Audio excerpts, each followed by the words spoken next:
Jonathan here with Darrow Kia Madison. Today I wanted to do a quick video comparing two vehicles that people often may find themselves deciding between. And they're two great vehicles, really some of the best Kia has on offer. We have the Sorento, beautifully redone for the 24 model year, and the Telluride. It's the Telluride.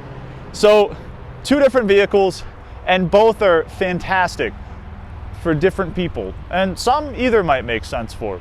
Now, Telluride is of course larger and more expensive, and it's also going to be more aptly suited to towing.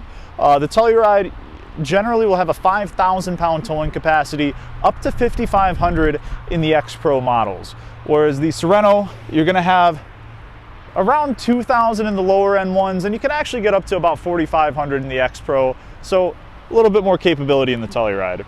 Now, both are 3-row SUVs, and in the Sorento you can have up to 7 seats, in the Telluride up to 8. So Sorento 2 in most models and a bench seat in some, and the Telluride 2 with a bench seat available that brings it up to 8.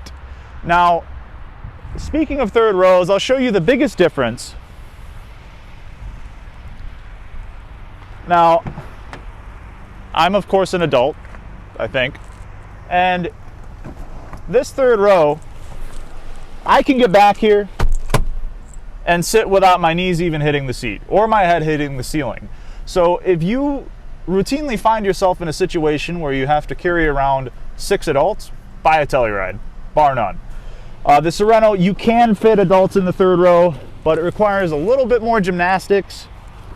And of course, Telluride is bigger. So,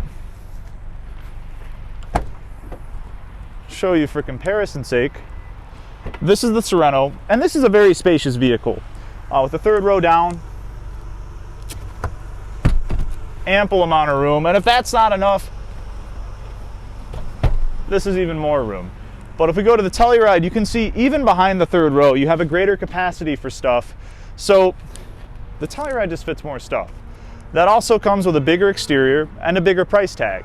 So if you don't quite need all that space, the Sorento is great. It gives you a lot of flexibility, a lot of carrying capacity, and a little bit less exterior to carry around, with of course a slight edge in fuel economy. So both are great picks. You really can't go wrong. And if you have any questions or need some help deciding between the two, just shoot us a call or stop by today. We have some exciting inventory for both.